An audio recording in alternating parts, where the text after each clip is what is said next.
Tov. Donc, on va éteindre les micros. Riel, si tu m'écoutes, de manière à ce qu'on puisse. Voilà, merci beaucoup d'avoir éteint les micros, merci. Et donc, nous allons commencer. Bonsoir à tous et à toutes. Nous allons donc démarrer un thème qui, on va dire, un nouveau démarrage, puisque nous avons traversé il y a quelques jours la paracha de Bereshit. Et le thème de ce soir, bien entendu, c'est l'homme associé à Kadosh Baruch Hu, à la création du monde. Et vous savez très bien que l'homme, lorsqu'il est associé à Kadosh Baruch Hu, bien entendu, c'est un avantage et c'est un privilège extraordinaire que je ne sais pas si on arrive à le mesurer, si on arrive à prendre conscience de ce privilège que nous avons d'être associés à Hachem. Nous allons voir plusieurs références ce soir, comment Kadosh Baruch Hu nous laisse une place prépondérante, je dirais même, pour créer, innover, inventer, travailler, évoluer, faire évoluer et apporter à l'humanité, apporter au monde une certaine, on va dire, une évolution, certaines com- complémentarités avec Akadosh Baruch Hu. Avant toute chose, je voudrais faire ce Dvar Torah pour la bonne santé. Plusieurs personnes sont malades en ce moment et il y en a de plus en plus en ce moment et il y a plusieurs retours vers moi sur des personnes qui sont vraiment touchées. Donc, on va penser à Tamar Batsulika, Yafa Bat Tamar, Sami Shlomo Ben Frera, Amos Shlomo Ben Ahan Ben Ayala, Ahel Bat Esther, Mehet Bat Rahma, Levana Bat Aviva, Teila Yehoyadan Bat Hana, à qui on souhaite une réfoua Shelema, Yechia Abou, Juliette Abou et Rouven Duchen. Et bien sûr, à la mémoire de Sarah Batlouna et Meir Ben Youssef Abigzir, et Albert Abraham Haïm Ben Mena, réfoua Shelema. Voilà, tous les malades d'Israël, tout du monde entier, réfoua Shelema à tous. Et bien sûr, une personne qui nous a quittés hier s'appelait Shmuel Ben Abraham Hajjaj, faisant partie de notre communauté, qui nous a quittés précipitamment hier. Et donc voilà, rappelez sa mémoire. Donc, comment on peut aujourd'hui définir, détailler, on va dire, on va expliquer ensemble, on va traiter de ce qu'est l'implication que l'homme peut avoir dans ce monde, et combien l'homme peut avoir on va dire de l'incidence, de beaucoup d'influence sur le monde en fonction de son comportement, en fonction de ce qu'il fait et de ce qu'il ne fait pas. On va commencer par un verset qui est marqué dans la paracha de Bereshit, et c'est à partir de là qu'on va commencer notre développement. C'est Akadosh Baruch Hu qui parle et qui dit une chose assez intéressante et bizarre en même temps. Il dit Narase Adam Betsalbenu Kidmutenu. Narase, ça veut dire faisons un homme, créons un homme, Betsalmenu, qui soit à notre image, Kidmutenu, qui nous ressemble, et qui puisse prospérer et croître dans le monde. Alors bien entendu, ce qui est bizarre quand même, c'est qu'on parle ici en termes de pluriel. Normalement, on ne devrait pas parler au pluriel, on devrait parler au singulier. On devrait parler véritablement au singulier puisqu'il s'agit que d'Akadosh Baruch Hu.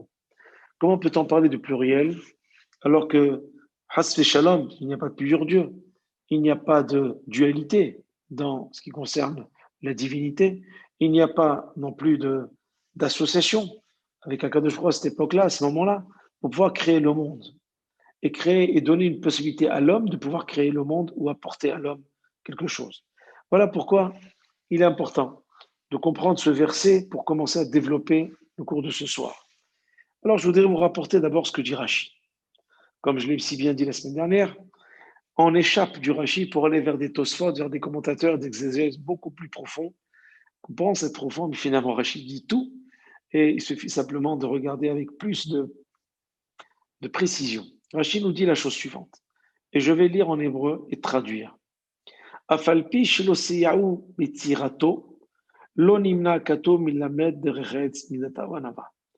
Même si Akadosh Baruch Hu n'avait pas besoin qu'on l'aide ou qu'on s'associe à lui pour créer l'homme, par humilité et par politesse et correction, il n'a pas omis de demander aux anges qui étaient déjà présents autour de lui et montrer l'exemple que finalement, si on veut réussir, il faut savoir déléguer. Si on veut avancer, il faut savoir déléguer. Un vrai patron, c'est celui qui délègue. Un vrai patron, c'est celui qui partage les responsabilités tout en faisant passer le message, faisant passer le message que c'est lui le patron. Ça reste un patron, mais il partage. Ce partage de responsabilité permet au patron d'avoir une assise et d'avoir une meilleure vue et des conseils concernant ce qu'il va pouvoir faire ou ce qu'il ne doit pas faire. Et Akadosh Baruch Hu vient nous montrer l'exemple alors qu'il n'a pas besoin de cela. Hachem n'a pas besoin de conseils. Hachem n'a pas besoin de qui que ce soit pour pouvoir créer quoi que ce soit. Puisqu'Hachem, il est perfection. Hachem, il est éternel.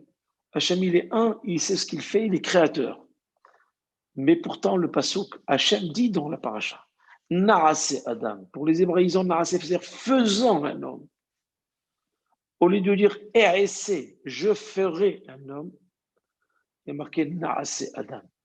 Faisons un homme.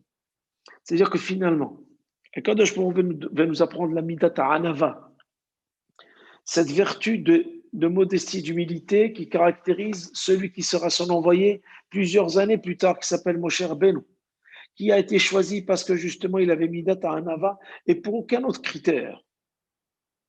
Il n'a pas été choisi parce qu'il connaissait toute la Torah ou parce qu'il était stadique ou parce qu'il était érudit ou intelligent ou qu'il avait des diplômes universitaires ou autres, ou que sais-je encore. Il a été choisi parce qu'il a retrouvé en Moshe Rabbeinu la Midat HaAnava qu'il a montré, qu'il a développé, qu'il a enseigné avant la création de l'homme. En disant la phrase Narase Adam, sachant déléguer. Je n'aurai de cesse de le répéter, un vrai patron, c'est celui qui partage les responsabilités. C'est celui qui sait responsabiliser ses employés. C'est celui qui sait donner de l'importance en responsabilisant ses subordonnés, en leur faisant croire que finalement, ils sont des patrons dans leur domaine, et tout en étant celui qui chapeaute le projet. Et c'est cela, chers amis, l'intelligence. L'intelligence d'un homme, c'est de savoir déléguer pour mieux régner. Mais diviser pour mieux régner, c'est la destruction. Déléguer pour mieux régner, c'est construire quelque chose. Et pour construire un peuple, construire un projet, construire un monde, il faut déléguer. Et là, on le voit. Pour déléguer, il faut que je m'associe avec l'autre. Il faut que je lui montre que j'ai besoin de toi pour pouvoir faire quelque chose. Il faut lui dire que voilà, j'ai besoin de toi pour tel, le projet, il est X, Y, Z, il est énorme. Toi, tu vas faire le X, lui fera le Y, toi le Z, et moi, je chapeauterai cela. Qui en sera le bénéficiaire? C'est le tout. Mais le tout a un chef. Donc, c'est le bénéficiaire, c'est le chef du tout. Et pour ça, on dit à Kol Yachol. Qui c'est qui a Kol Yachol, qui peut tout? C'est Akadosh Baruch Hu. Pourquoi il a Kol Yachol? Parce qu'il y a l'homme aussi qui a besoin de travailler pour lui. Et c'est pour cela que Rashi nous dit Midat ha'anava zod midat hamtziut, zod midat ha'atzlacha. La vertu de l'humilité, c'est la réalité, c'est être dans le réel. Et c'est la vertu de la réussite. C'est un enseignement qu'Hachem nous donne extraordinaire. Shabbat après-midi, durant mon cours Shabbat à la synagogue, qui est un cours assez long, je leur ai dit la chose suivante. Je leur ai dit justement que dans le monde, Akadosh Baruch Hu, lorsqu'il veut véritablement être efficace, entre guillemets, parce qu'aux yeux de l'homme, Hachem, il peut être efficace ou pas, mais Hachem, il est perfection. Mais nous, on a un regard différent. On dit, mais l'homme, qu'est-ce qu'a fait Hachem? Là, c'est ce qu'il a fait, qu'est-ce qu'il a fait là, qu'est-ce qu'il a fait là. On est en train de juger ce qu'Hachem fait. Et quand finalement, on ne connaît pas la finalité de l'histoire. Parce qu'on sait tout ce qu'Hachem a fait, c'est pour le bien. Et tout ce qu'Hachem a fait est bien, est bon, puisqu'Hachem, il est bon. Alors finalement, c'est pour ça qu'Akadosh Baruch Hu, il a donné l'homme la possibilité de s'associer avec Hachem, de pouvoir être partie prenante d'un projet et donc de ne jamais le critiquer. Quand je fais partie d'un projet, je ne peux le critiquer parce que je suis partie prenante. Alors lorsqu'on se mêle à critiquer quelque chose, c'est que véritablement, moi, je n'ai pas été bon aussi. Si je n'ai pas été bon, c'est parce que je suis un mauvais associé d'Akadosh Baruch Hu. Si je suis un mauvais associé d'Akadosh Baruch Hu, je n'ai pas droit à la critique parce que je suis partie prenante. Donc, je suis coupable de ce qui se passe. Si je suis coupable de ce qui se passe, donc ce qui se passe autour de moi, je me sens responsable. Si je me sens responsable, j'ai le devoir de me corriger. Si j'ai le devoir de me corriger, je n'ai pas le droit de faire abstraction de ce qui m'arrive et ce qui arrive autour de moi. Je ne peux pas dire cela n'est pas ma faute ou cela n'est pas mes affaires. Ce qui se passe, c'est les autres qui ont été touchés. Ce que nous vivons aujourd'hui, c'est parce que nous n'avons pas su s'associer, nous associer à Kadosh Baruch Hu dans la bria, dans la création. Je l'ai dit dans la semaine, dans les petites capsules de Dvar Torah que j'envoie. Je n'ai pas le temps d'en parler parce que ça dure entre 3 et 5 minutes. Je prends le temps de vous dire la chose ce soir. De nous dire que je m'associe avec vous. C'est qu'à Kadosh Baruch Hu, lorsqu'on s'associe avec lui, il y a marqué Vayaras Elohim. Il y a marqué Hashem bara Elohim la asot. Hashem, il a créé et il a fait, mais on sait très bien qu'il ne fait pas Hashem. Puisqu'il y a marqué Baruch Omer Veose. Béni soit celui qui parle, qui dit et qui se fait. C'est-à-dire que tout a été créé avec la parole. Si tout est créé par la parole, pourquoi il y a marqué la asot? Il a fait. Comment peut-il faire alors qu'il crée avec la parole? Il y a contradiction dans le projet divin et dans les versets de Bereshit. Rachid nous dit Barak Kesidro. Il y a marqué qu'il a créé le monde avec un ordre précis. Et nous, qu'est-ce que nous avons fait? Nous avons désordonné l'ordre qu'Hachem a mis en place dans le monde. Nous l'avons complètement déstabilisé, cet ordre-là. Donc, qu'est-ce qui se passe? Il se passe que nous, maintenant, le monde marche à l'envers et marche sur la tête, parce que nous l'avons désordonné. Nous avons voulu jouer avec des virus par-ci, par-là. Nous avons voulu jouer avec des grèves par-ci, par-là. Nous avons voulu jouer aussi avec des mœurs complètement dépravées. Nous avons aussi voulu jouer avec un ordre dicté par Hachem parce que c'est pour notre bien, pour l'équilibre écosystème. Pour l'équilibre de l'homme, Hachem a créé un certain équilibre et nous venons déstabiliser cet équilibre et nous plaignons que nous sommes déstabilisés. Mais cher ami, tu as été associé au projet de l'ordre de ce monde et tu as été mauvais. Et maintenant, tu te plains à Kadosh Baruch Hu, qu'est-ce qui se passe? C'est toi le problème.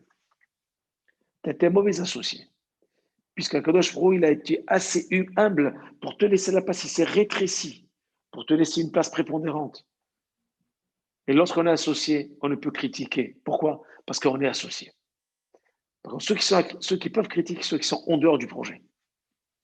Et personne dans ce monde n'est en dehors du projet.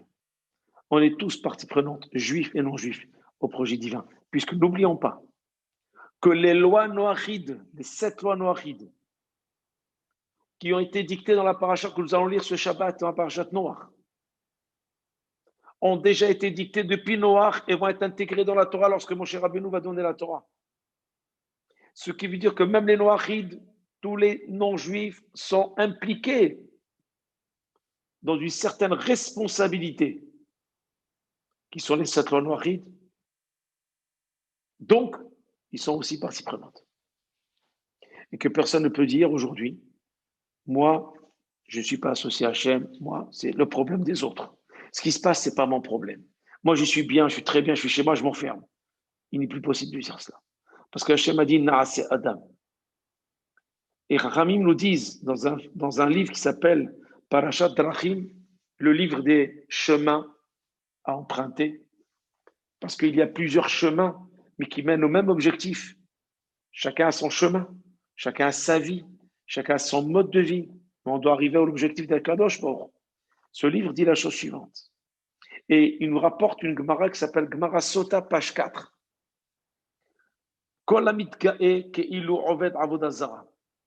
Toute personne qui est orgueilleuse, c'est comme si elle s'adonnait à l'idolâtrie. Vous vous rendez compte? L'orgueil est égal à l'idolâtrie. Et rappelez-vous, j'avais fait un cours sur la colère. C'est exactement le même statut. Toute personne qui se met en colère, même à juste titre, même si elle a raison, c'est comme si elle s'adonnait à l'idolâtrie pure. Donc, toute personne qui est orgueilleuse, c'est comme si elle s'adonnait à l'idolâtrie. Vous imaginez ce que ça veut dire? Donc, dans ce monde, il n'y a que des idolâtres. Souvent, on me dit, monsieur le rabbin, mais l'idolâtrie n'existe plus aujourd'hui. Je leur dis, elle existe autant qu'avant. Pas sous forme de statut, mais sous forme de personnes qui, elles, sont des idolâtres à l'état pur, à travers leur comportement, à travers leurs manquements, à travers leurs lacunes. Elles sont idolâtres en puissance. Pourquoi? Parce qu'elles n'ont pas respecté le contrat de l'association avec Akadosh Baruch. Et le Midrash continue en disant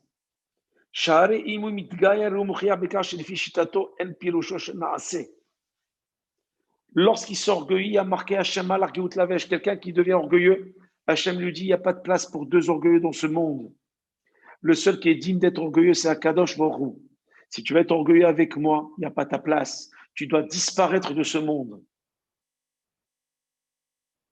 Donc c'est un signe d'orgueil qui fait que tu viens à dire que moi, l'association avec Akadosh Baruch, je ne la veux plus. Pourquoi? Parce que mon association avec Hachem, elle ne se fait que si lui, il est le patron et moi, je suis son associé. Mais si moi, je vais être patron avec lui, donc je vais être orgueilleux avec lui, c'est impossible. Donc tu dois disparaître. Hachem Malach, Geout Lavesh, ce psaume que nous lisons tous les vendredis soirs et qui est le psaume du Yom Shishi, du 6e jour, du vendredi que nous lisons tous les jours. Hachem Malach, Geout Lavesh, Lavesh Hachem, Audit Hazar. Ça veut dire qu'il n'y a pas deux orgueilleux dans ce monde.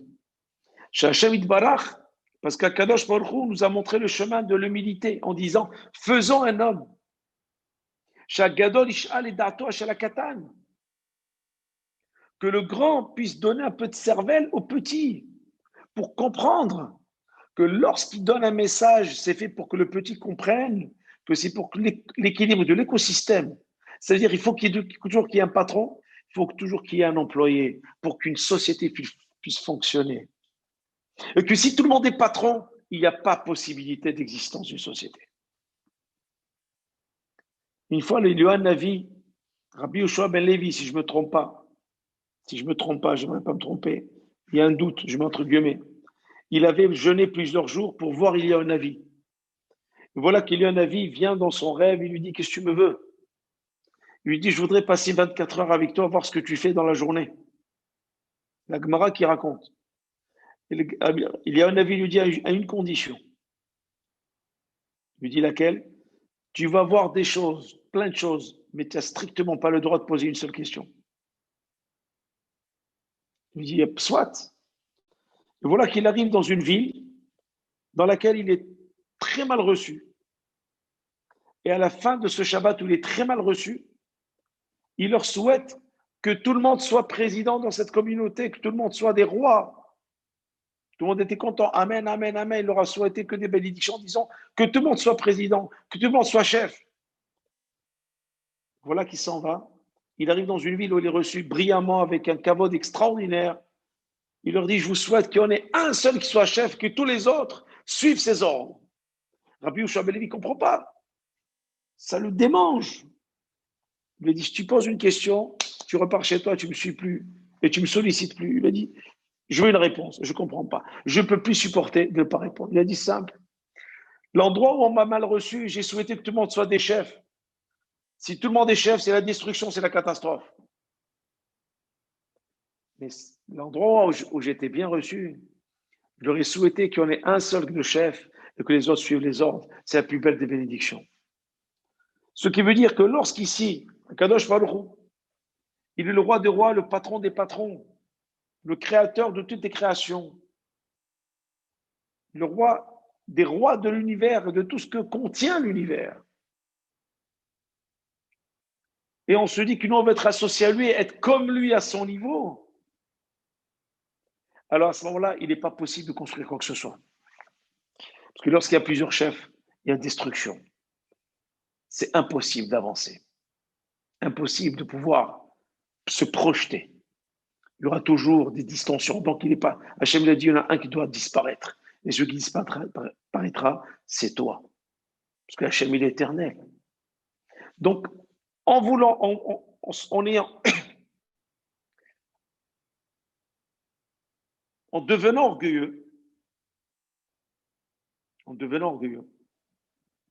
automatiquement, Je me mets à la place d'Akadosh Baruch Hu, donc je ne suis plus associé. Je vais être le patron. Et si je vais être le patron, c'est plus possible. C'est pour ça qu'il y a marqué toute personne qui est orgueilleuse, c'est comme si elle écartait Hachem pour s'adonner à l'idolâtrie. Elle écarte Hachem pour se mettre en avant. C'est l'idolâtrie, l'état pur, chers amis. C'est pour ça que l'association à la création, elle est extrêmement importante. Il y a un autre livre qui dit la chose suivante, c'est un livre qui s'appelle le Or Hadash. Et je voudrais continuer sur cette lancée, maintenant ça va être un peu plus profond. Préparez les palmes et les brassards, on va aller plonger profond maintenant. Il y a marqué Mistaber, c'est marqué dans la Gemara Ktubot, page 68. Gemara Ktubot. Je traduis directement. Toute personne qui, lorsqu'elle voit une tzedaka à donner, elle fait semblant de ne pas regarder pour ne pas donner. Comme les gens, dès qu'ils voient quelqu'un arriver, ils se sauvent.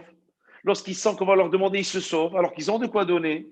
Keilo Obed Avodazara, c'est comme une personne qui s'adonne à l'idolâtrie. Ça veut dire quoi? Parce que lorsqu'on ne sait pas s'associer, alors on n'est pas bon. Lorsqu'on ne sait pas donner des responsabilités à l'autre, donc on n'est pas bon. Donc on n'a pas la bonté, on n'a pas le chesed.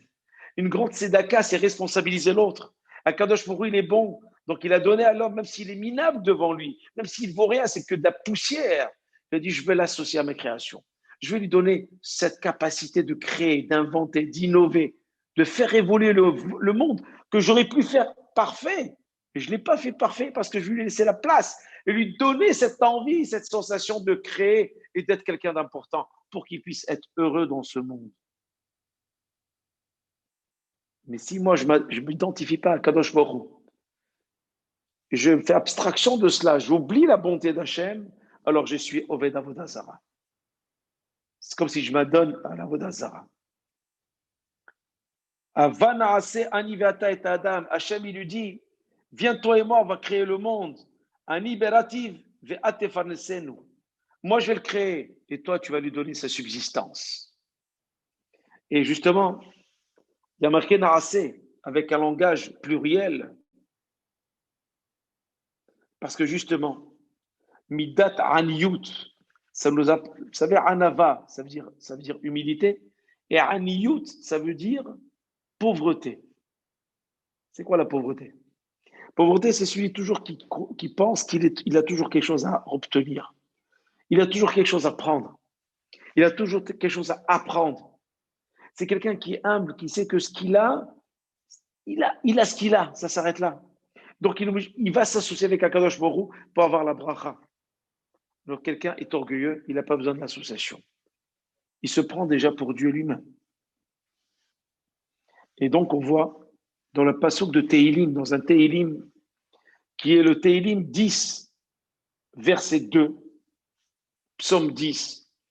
Kshadam, il y a marqué Begeut Rasha idlak ani vetafsu bimzimot juhashav. Ça veut dire que lorsque l'homme est orgueilleux, mais il donne la tzedaka, il est orgueilleux, mais il donne la tzedaka. Il y a des gens qui ont cette contradiction. Et Charlomar, Shum Faresh et Naase, l'Inat tzedaka. C'est un homme qui, quand même, malgré tout, son orgueil va devenir quelque chose de positif. Ça veut dire que son orgueil va servir pour mettre Hachem en exergue, parce qu'elle est pétrie de bonté, parce qu'elle est pétrie de tzedaka, elle est pétrie de conscience qu'il y a un Dieu unique. C'est pour cela, Rabbeinu Anassi, Mechabed Ashirim, il y avait un rabbi qui s'appelait Rabbeinu Anassi qui faisait un grand honneur aux riches. Pourquoi? Il préfère être humble, d'accord, que de donner de la tzedaka. Il y a des gens comme ça. Je m'explique. Il y a des gens, il y a deux choses. Il y a l'humilité, il y a la bonté. Dans les deux, il y a un point commun qui s'appelle Anyut et Anava. Anyut et Anava, c'est la même racine. Anyut, ça veut dire la pauvreté, Anava, c'est l'humilité. Il y a des gens qui préfèrent rester humbles et ne pas donner de tzedaka. Ça veut dire qu'ils se cachent de la tzedaka complètement. Il y a des gens qui préfèrent donner la tzedaka et ne pas être humble. C'est-à-dire, je donne, il faut que tout le monde le sache. Alors, le juste milieu, c'est l'association avec Akadosh Baruch Hu. Ça veut dire, en même temps, je prends conscience qu'il y a Akadosh Baruch Hu, donc je suis humble, et en même temps, je suis bon parce que je vais apporter à l'humanité. Je vais être un bon associé à Akadosh Baruch Hu. C'est pour ça que le Midrash nous enseigne. Lorsqu'Akadosh Baruch Hu a voulu créer l'homme, Hesed Amar Ibaré, lorsqu'il a posé la question à la bonté, Hachem il pose la question à la bonté, est-ce qu'on crée l'homme? La bonté a dit, Ibaré, il faut le créer. Emet Amar, le Emet, la vérité, on lui a posé la question à la vérité, à l'authenticité. Hachem il pose la question Emet, est-ce qu'on crée l'homme? Ali Baré, chez Koulosh Karim, il ne doit pas être créé parce que c'est que du mensonge l'homme. Tu verras Hachem, ça sera que du mensonge. La tromperie en permanence. Il transformera ton monde en mensonge. D'ailleurs, c'est pour cela qu'on dit or la mazé, or la machek. Ce monde est devenu un monde de mensonges. Dès qu'on a posé la question à la justice, Tzedek. Donc le Emet a dit non, le Hesed a dit oui, et le Tzedek, la justice, Amar, Ibaré, il doit être créé. Tu peux le créer. Pourquoi? Et on a posé la question maintenant au dernier. C'est le Shalom. On lui a dit, est-ce qu'on crée l'homme? Le Shalom Amar, Alibaré, Shekulo Ktata. Il ne faut surtout pas le créer. C'est que des embrouilles. C'est que des tromperies, des mensonges. N'importe quoi. Il va être bien au début, tu verras, après, il va te décevoir. Et on le voit à la fin de la paracha de Bereshit. Il y a marqué Kini Hamti ki asiti, j'ai regretté de l'avoir créé. Et après, il y a marqué le dernier verset, heureusement que Noach était là pour apaiser Akadosh Baruch Hu. C'est le dernier verset de Bereshit. Alors, qu'est-ce qu'a fait Akadosh Baruch Hu? Nous avons quand même ici du 50-50. Nous avons le Hesed qui dit doit être créé.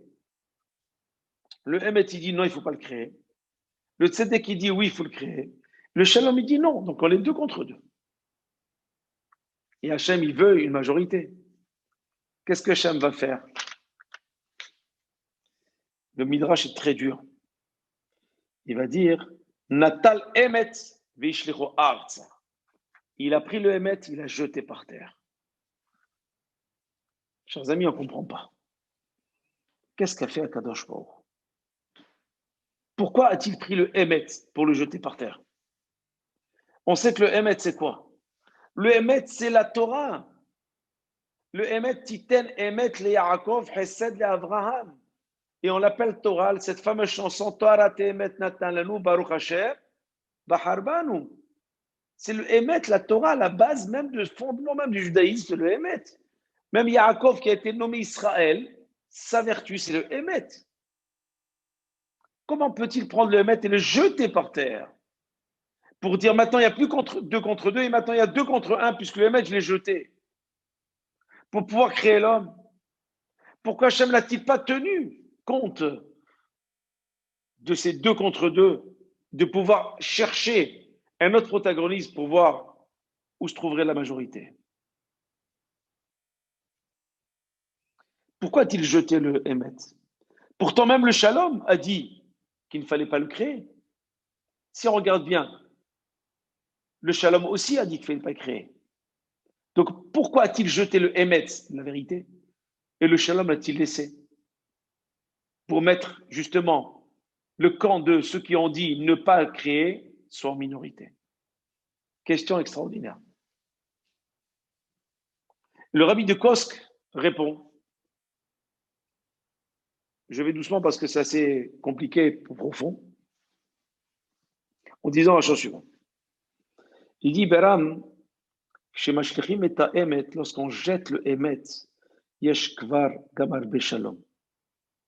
Lorsqu'on jette le Emet, lorsqu'on jette comme ça l'Emet, il y a déjà beaucoup de paix. Pourquoi? Et Mata Yeshna, Mahloket Benam Benadam. À quel moment il y a des conflits entre deux personnes, entre des gens? Parce que chacun va dire, moi j'ai ma vérité, l'autre il a ses vérités. On se querelle parce que chacun pense qu'il a la vérité entre ses mains. On se guerroie parce que chacun pense qu'il est dans la vérité. Il y a des millions de personnes qui meurent parce qu'ils pensent que leur projet est vérité. Je prends l'exemple des nazis, Mahshema Vizichram, il y a 71 ans, 72 ans. Ils disaient que leur projet était vérité, au point que même des gens les plus lettrés ont exécuté des ordres morbides, sanguinaires, tortionnaires, comme des bêtes sauvages, alors qu'avant, c'était des lumières, avant qu'ils arrivent à cet état. Pourquoi? Parce que pour eux, c'était la vérité. Pour la vérité, on va jusqu'au bout. C'était leur vérité. Ils étaient certains que leur projet, c'était celui-ci. C'était un projet impérieux pour parler que d'eux. Je peux parler de centaines de milliers d'exemples depuis le début de l'humanité qui nous ont fait du mal. Pour eux, c'était une vérité de faire du mal au Ram Israël. C'était une justice de le faire cela, de nous faire autant de mal. Ça veut dire que plusieurs vérités font des guerres sanglantes. C'est pour cela. Les ma'an kol davar nechshav le emet be'enav. Parce que chacun va dire j'ai raison. En disant j'ai raison, je me bats parce que j'ai raison. Mais forcément, il y en a un qui n'a pas raison. Et pourtant, on va se battre pour deux j'ai raison. Deux vont se battre parce que les deux j'ai raison. Donc deux vérités vont peut-être, il y en a un peut-être qui va être tué. Comme Caïn et Abel. Caïn croyant qu'il avait raison de faire cela. Et Abel disait, j'ai raison d'avoir fait ce que j'ai fait. C'est pour ça qu'Hachem a accepté mon corban. Et pourtant, il y a eu meurtre. Et pourtant, chacun dit, j'ai le Hémet en poche. Je suis associé au Hémet. Vélou, néanmoins, que chez Bnei Adam et Sichim da'ata mina Hémet. C'est très très beau, c'est très profond en même temps. Mais lorsque deux personnes essayent de faire abstraction de se dire j'ai raison, j'ai la vérité chez moi, Mimila, donc, en makom le machloket, vele shalom en od malekatrei. Il n'y a plus lieu de se quereller. Donc le shalom est présent. Je m'explique. Je prends un exemple concret. Exemple basique. On est deux personnes. Moi j'ai raison, moi j'ai raison.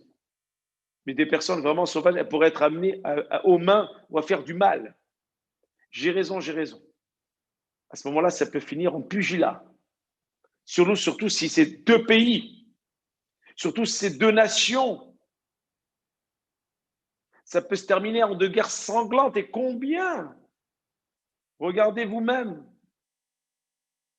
J'enseigne cela dans une école, on va dire, mixte. Ce qu'ont fait les croisés, pour prendre l'exemple des croisés.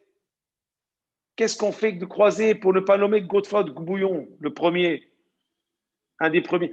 Pour la sainteté, ils pensaient que c'était la vérité. Combien ont-ils tranché de gorge? Combien ont-ils tué de personnes sur leur route depuis Rome, depuis Londres jusqu'à Jérusalem pendant des années et des années? Ils ont tué des millions de personnes sur le chemin parce que pour eux, c'était une guerre sainte de vérité. Ils ont raison. Donc, ils font. Mais par contre, lorsque les deux personnes qui sont en train de se quereller sont assez intelligentes de dire peut-être qu'il a raison, donc je veux parler avec lui. Je n'ai pas dit j'ai raison. Je veux discuter avec lui parce que peut-être j'ai raison. Donc, je veux partager un espace de conversation et de communication pour essayer de comprendre. Peut-être qu'il a raison, peut-être que lui, il va dire peut-être j'ai raison. À ce moment-là, il y a association d'idées, association de convergence d'idées ou association d'idées pour essayer de voir et de réfléchir qui aura raison en argumentant. Et c'est l'esprit de la Guémara, chers amis. Et c'est l'esprit du Talmud. Et là, chers amis, on n'est pas dans le émettre de deux sens. On est en essayant d'argumenter pour essayer de montrer que nous avons raison, mais on ne fait pas la guerre pour dire j'ai raison et toi tu n'as pas le droit à la parole. Je suis en disant j'ai raison et je vais te le prouver avec des références afin de t'amener vers moi et t'illuminer de cette connaissance. et je ne suis pas à te faire subir ma vérité, parce que ma vérité, quand je dis ma vérité, c'est automatiquement une non-vérité. Parce que la vérité, oui, c'est une vérité, mais ma vérité, c'est un mensonge. Parce que ta vérité, dès que tu la confronteras avec les autres, peut-être tu comprendras que ce n'était pas la vérité. Chers amis, l'association fait qu'on peut arriver à pouvoir essayer de créer quelque chose ensemble avec Akadosh Baruch Hu, qui nous a donné une vérité qui s'appelle la Torah. Et lorsqu'on est en permanence en confrontation avec la Torah, à ce moment-là, on dit non, la Torah, elle est pas, j'ai ma vérité à moi. Et je change la Torah en disant, voilà, maintenant ma vérité, je l'ai changée. D'où les libéraux, les réformistes, les conservateurs et compagnie. Et toute la clique qui change à leur manière en disant, la Torah, c'est pas la vérité. Moi, j'ai une vérité, je vais la toiletter comme j'ai envie. Voilà, maintenant la Torah m'adine moi-même. Un mensonge. Ça devient une catastrophe. Et ça devient une non-association. Donc, il y a désordre dans la création. Donc, il y a plaie. Donc, il y a virus. Donc, il y a malade. Lorsqu'il y a mort, il y a catastrophe, il y a plaie. C'est ce que nous avons aujourd'hui. La paracha est brûlante d'actualité. Et ce thème est brûlant d'actualité. Nous ne savons pas être associés à Kadosh Baruch. On pense être associé à Hachem. Mais on n'est pas tellement à la hauteur. On doit être plus efficace que cela. Et je continue ce que dit le Midrash et le Rav Kosk. Il dit que lorsque vraiment j'arrive à dire que l'autre a peut-être raison, et que l'autre dit l'autre a peut-être raison, mais tout en sachant peut-être que moi j'ai raison, mais j'essaie d'écouter l'autre, alors je suis dans le shalom. Qu'est-ce qu'a fait Akadosh Baruch Hu? Il a pris le Hémet, il a jeté par terre. Il a dit, si je crée le Hémet pur, c'est que des guerres. Le Hémet pur, sans limite, c'est que des guerres. Parce que chacun va avoir son Hémet, alors on va s'entretuer pour sa vérité. Donc, il n'y a plus d'association ni de personne, et il n'y a plus d'association entre les personnes et Akadosh Baruch Hu. Parce qu'Akadosh Baruch Hu, il ne peut amener le Hémet dans ce monde qui s'appelle la Torah que si nous, on arrive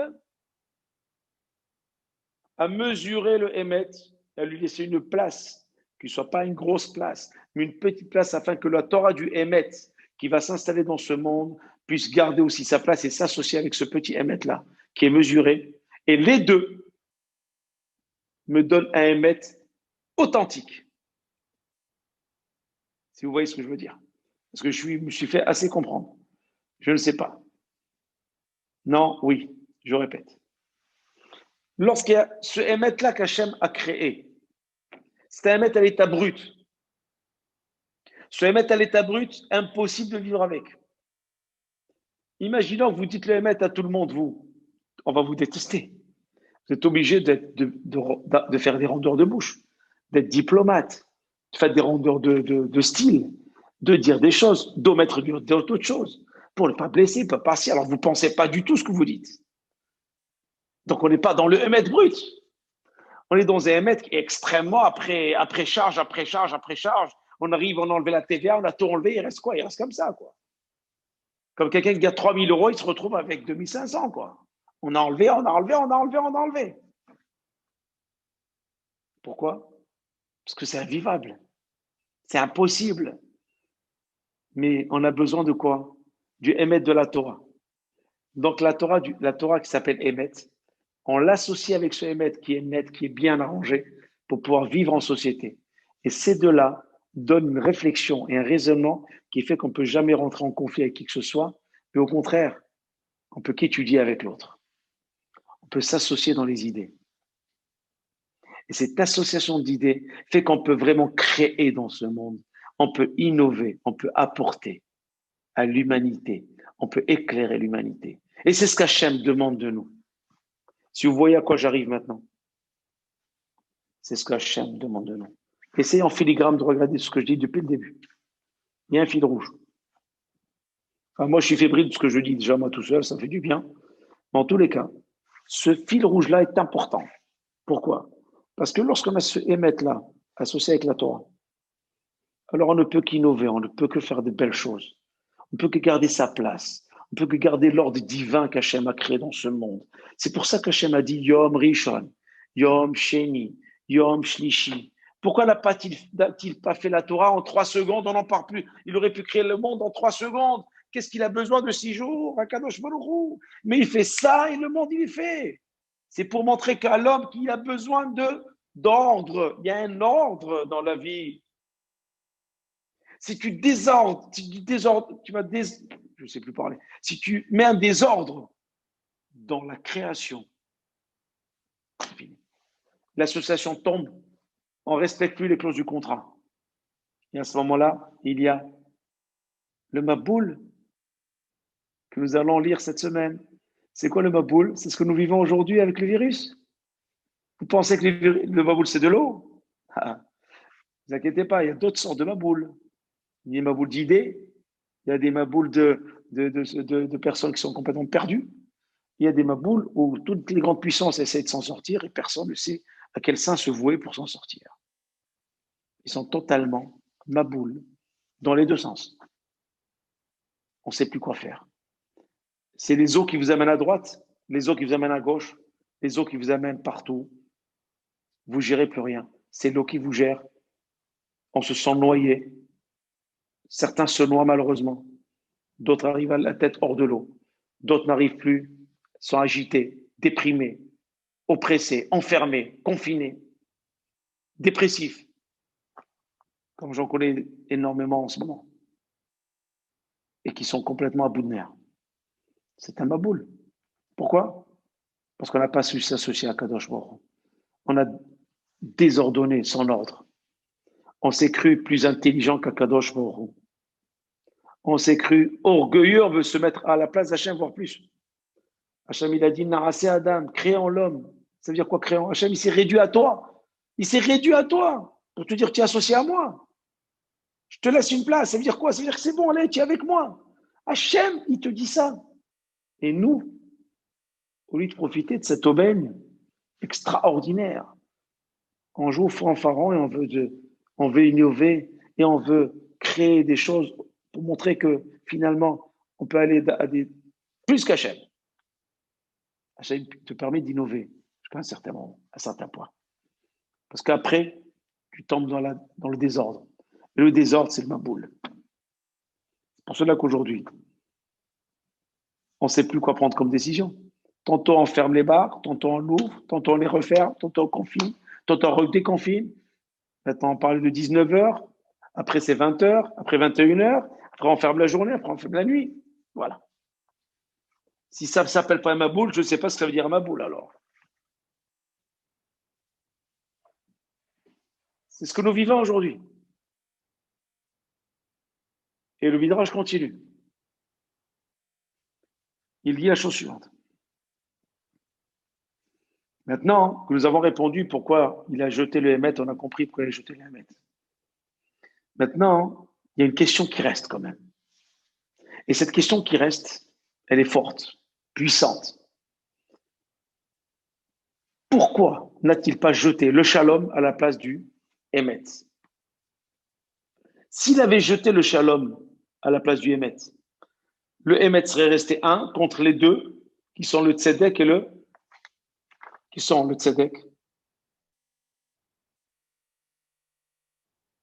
Tzedek, et le Chesed. Pourquoi n'a-t-il pas jeté le Shalom? Pourquoi a-t-il jeté que le Hémet? Et là, la réponse, elle est magnifique. La réponse est le Ravi de Kosk qui le dit aussi.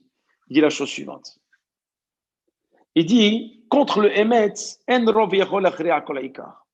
personne ne peut aller vraiment contre la vérité. Contre la vérité, elle est là, tôt ou tard, on la voit. Tôt ou tard, on la voit. Logam itainu tzedek v'chesed shel hivro et adam k'ma she'aseh hasadim tzedakot yavo emet v'yochiach k'efil hasadim tzedakot elam sheker. Parce que s'il avait gardé le Hémet, il aurait dit, parce que comme le Hémet, c'est quoi le Hémet? Le Hémet, c'est le contraire du sheker, on est d'accord? Le Hémet, c'est le contraire du mensonge. S'il avait laissé le Hémet et jeté le Shalom, le Hémet se serait révolté contre le Tzedek, d'accord, contre la justice, et contre le chesed en disant tout ça est mensonge.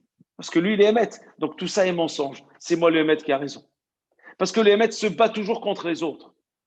Donc si moi je suis le émet, donc il n'y a rien d'autre n'est émet. Je suis le émet, si je suis le émet, moi, donc tout le reste est mensonge. Si vous voyez ce que je veux dire? Contre le émet, tout est mensonge, automatiquement.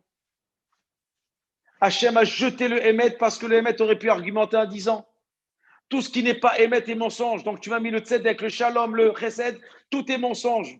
Qu'est-ce qu'a fait Hachem? Il a jeté le émet, comme ça il n'a plus d'argument. Le émet, il est hors circuit, il est hors du jeu. Donc il ne peut plus argumenter, il est hors jeu. S'il est hors jeu, qu'est-ce qu'il nous reste? 2 contre 1.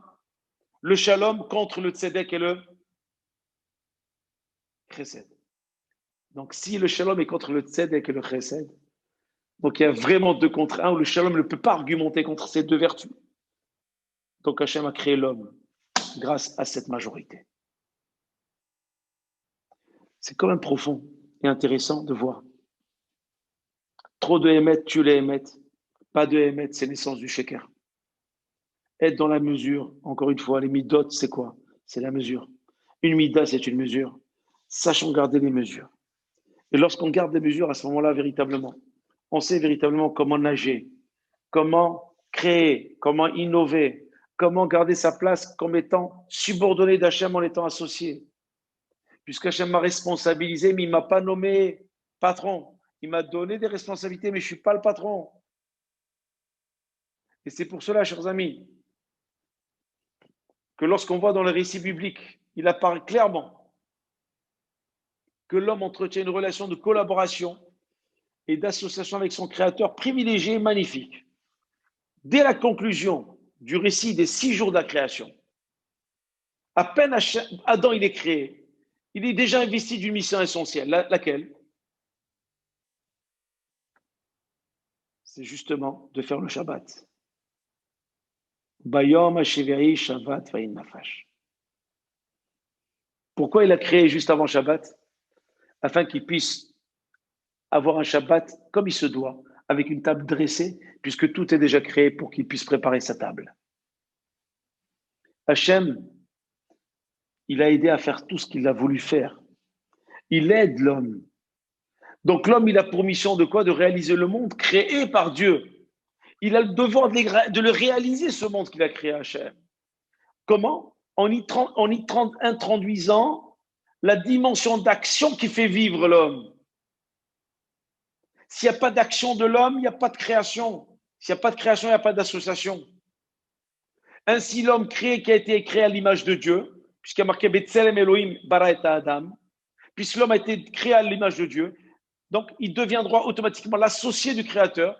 Comme le dit nos Chachamim, ils disent, si un juge, par exemple, établit un jugement selon la stricte équité, c'est comme s'il devenait un associé avec Akadosh Baruch Hu de la création. C'est marqué dans la Gemara Shabbat, page 10, folio 1.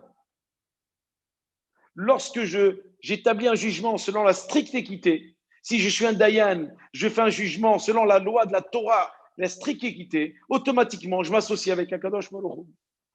C'est marqué dans Gemara Shabbat, Daf Yud, Amoud Aleph, page 10, folio 1. Donc Gemara Shabbat, regardez là-bas, c'est magnifique. Ça veut dire que chaque fois que vous faites une mitzvah dans son intégralité, dans son authenticité, vous êtes des associés d'Akadosh Baruch Hu.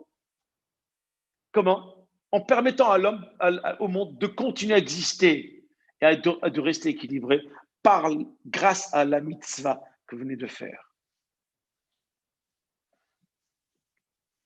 Donc, établir une justice dans ce monde, c'est faire vivre et réaliser l'œuvre d'Akadosh Baruch Hu dans ce monde par l'équité et la vérité, par le Emet et le Chesed. Ça veut dire, chers amis, que lorsqu'on réfléchit bien, nous avons une responsabilité et en même temps, nous avons le pouvoir.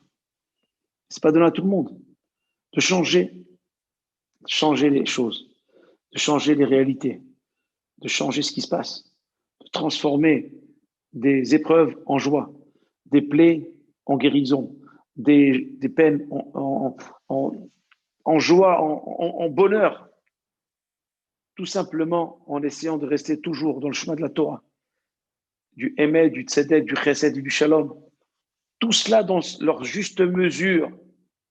Si Hachem a créé l'homme, c'est parce qu'il sait que l'homme peut apporter au monde. Et que le monde sans l'homme, et l'homme sans la Torah, et la Torah sans le monde, ça on ne peut rien faire sans ce trio. Et que le Emet qui est bien analysé avec le Emet de la Torah, les deux, donne une dimension de création et d'association avec Hachem qui permet au monde de garder, le monde de garder sa dimension et son ordre de création. Et donc l'écosystème est tellement équilibré que l'homme peut y vivre avec sérénité et dans la quiétude la plus totale, ce qui n'est pas le cas du tout aujourd'hui. On est loin d'être dans la quiétude, on est loin d'être dans la santé la plus totale, et loin d'être dans l'équilibre. On est complètement déstabilisé, on est complètement déboussolé, on est complètement, même je dirais, inquiet, et pas la quiétude du tout. Avec une émouna, bien sûr. On prie, bien sûr, mais l'inquiétude est humaine, c'est celle qui nous motive et qui nous anime pour avancer, faire teshuva. Et c'est cela qu'il faut retenir, chers amis. L'association avec Akadosh Baruch Hu, c'est une responsabilité que je dois prendre pour changer le monde.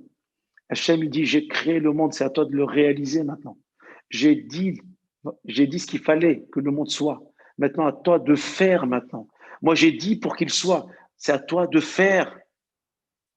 On est complémentaires. J'ai dit pour qu'il soit parce que je peux le faire. Mais toi, tu dois le faire maintenant. Tu dois réaliser la présence d'Hachem. Tu dois investir à Kadosh Baruch Hu dans ce monde à travers ton faire, ton action.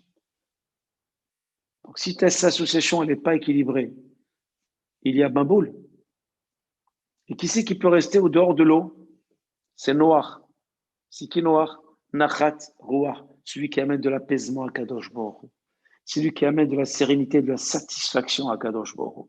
C'est celui qui préserve les lois d'Akadosh Baruch Hu. Aujourd'hui, nous avons le pouvoir de changer les choses tous.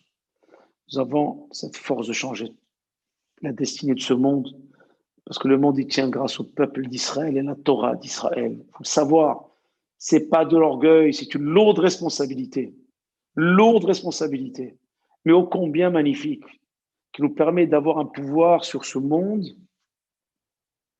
un pouvoir d'équilibre, un pouvoir aussi de pouvoir lui donner une certaine quiétude, une balance. Cette balance en fonction de nos mitzvot et des averot ras shalom que nous faisons. À nous de prendre en main notre destin. À nous d'être dignes, associés d'Akadosh Baruch Hu, sachant qu'il est notre superviseur. Nous sommes la réalisation de son projet. Nous sommes la continuité de son projet. Comme on le dit dans la Tfila, Amehadesh Betuvo, Bechol Yom Tamid Maaseh Bereshit. Akadosh Baruch Hu, il nous permet d'innover, Chadash, de nouveau, chaque jour, Maaseh Bereshit, ce qu'il a fait à Bereshit. Il nous donne cette chance. Alors faisons les choses correctement pour que le monde soit correct avec nous. Parce que le monde est un miroir, il nous renvoie ce qu'on lui laisse. Il nous renvoie ce qu'on lui donne. Il nous renvoie simplement ce qu'on fait. Et on n'a pas le droit de dire, mais qu'est-ce qui se passe, qu'est-ce qui nous arrive? Il nous renvoie simplement, regarde ce que le miroir, et ce que tu mets au miroir, si tu mets les cheveux comme ci ou comme ça, tu verras dans le miroir de cette manière. Si tu mets des lunettes ou tu mets pas de lunettes, tu verras qu'il n'y a pas de lunettes ou il y a des lunettes. C'est en fonction de ce que tu fais que tu verras ce qu'il y a. C'est en faisant ce que tu fais, en faisant pas ce que tu as à faire, que le monde ira ou n'ira pas. Vous avez le dessein entre nos mains, entre vos mains. C'est un privilège. C'est une tâche extraordinaire qu'Hachem nous donne, de mener à bien dans ce monde, afin que par exemple Hachem le monde, à travers nous, à travers l'association avec Akadosh Baruch Hu, Naaseh Adam, faisant un homme. Alors, puisqu'Hachem a fait avec nous un homme, il a fait un homme, il a œuvré pour cela. Alors réalisons ce qu'il a voulu réaliser. Réalisons parce qu'Hachem nous a laissé l'espace, la place dans cet écosystème, dans ce qu'on appelle dans cette sphère métaphysique, pour pouvoir avancer et faire avancer les choses, par notre filote, par nos mitzvot, par les teilim, par l'étude qu'on fait dans la journée, par le chesed qu'on fait, la tzedaka, le shalom, les tfilot, tout ce qu'on peut faire par les mitzvot qu'on fait au quotidien, par la vie que nous menons. que tout le monde nous envie et veut faire disparaître. C'est cela qui nous est demandé. C'est cela qu'Hachem attend de nous. Qu'Hachem nous aide dans cette noble tâche, nous apporte la force, le courage, le zèle et la passion, la santé pour pouvoir mener à bien cette noble tâche qui nous attend, qui est devant nous pour une longue et heureuse vie. Je vous souhaite à tous et à toutes. Amen et amen. Passez une belle soirée. Alors on va se dire bonsoir, on va se dire au revoir.